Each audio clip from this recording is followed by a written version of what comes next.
Good morning guys. At nandito na naman ako sa isang ATM dito. Magde-deposit ako ng 600 sa aking ATM. Pero yung hawak ko ngayon ay Hong Kong dollar. So start na tayo mag-deposit ng 600 Hong Kong dollar kung pwede nating i-deposit to, no? At ang una mong gagawin pag nagde-deposit ka ng 600 sa inyong ATM ay papasok mo na yung ATM mo dito sa slot. Then pagkatapos maglo-loading yung ATM dito, makikita mo ngayon. Kung mapapansin mo, nag-loading na yung ATM. So may dalawang option tayo dito guys. Ito pag nagwi-withdraw ka ng pera, pag nagde-deposit ka naman ito.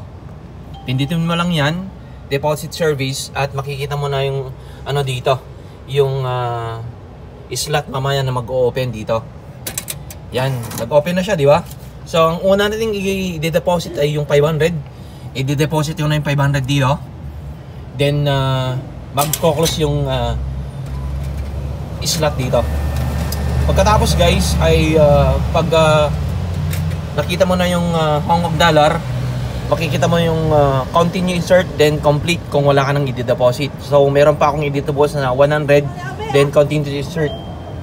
Then pagkatapos ay mag-open uli yung slot dito kasi may i-deposit pa tayong 100. Then i-deposit ko na yung 100 dyan. Then magko-close yung ano. Pagkatapos ay pipindutin na natin yung complete dito. So nag-loading yung ATM. Then total na dineposit natin ay 600. Yung makikita mo yung 600 dito, 500 then complete. So na-complete na siya. At makikita mo na yung resibo mamaya. So kino-convert niya dito dahil nandito ako sa bansang Macau. Yan, yung exchange rate ay 1.03. So 618 lahat yung MOP, yung 600. Yan, makikita mo dito. Then confirm natin. Pag ma-confirm mo na, makikita mo ngayon yung resibo dito. So pagkatapos ay pwede mo na siyang i-balance inquiry for your information, no? Kung na-deposit yung 600 mo dito. Pagkatapos ay naglo-loading na naman yung ano, ATM, which is yung resibo ng makikita mo dito. So nandito lang yung deposit. Ito mas malapit sa video. Yung nandito na yung resibo mo.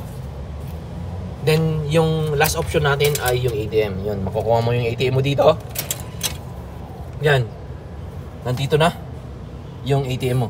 So susunod ay magpapasok tayo kasi magbabalance inquiry tayo kung pumasok yung 600 natin kanina. 618. Dapat na makikita natin balance natin ngayon.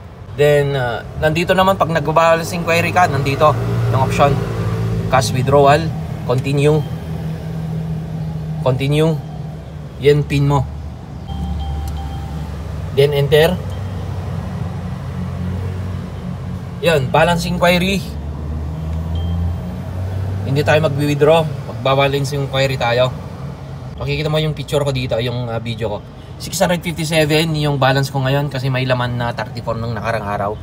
Then cancel, pwede mo nang i-cancel directly kung hindi ka na wala ka ng option. Ganun lang guys, kasimple.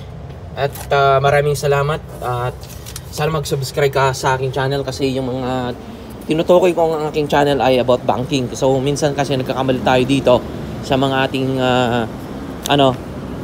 ganun lang guys, kasimple. Yung makikita mo yung mga information ko dito, yung pangalan ko, yung account na dineposit ko, yung 600.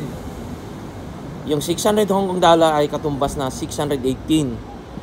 So nadagdagan tayo ng 18 MOP sa ating account. Maraming salamat guys. At bukas, may typhoon bukas is September 23 ngayon. Yung makikita mo yung date ngayon, September 23, 2025. Darating daw ang pinakamalakas na bagyo. Kung mapapansin mo itong mga puno, kung ito, lahat yan, super typhoon bukas. Ewan ko anong pagbabago itong street na to. Wala doon, hanggang dito sa papuntang Rua do Campo. Nandito yung video guys. Maraming salamat at don't forget to subscribe to my YouTube channel. Thank you.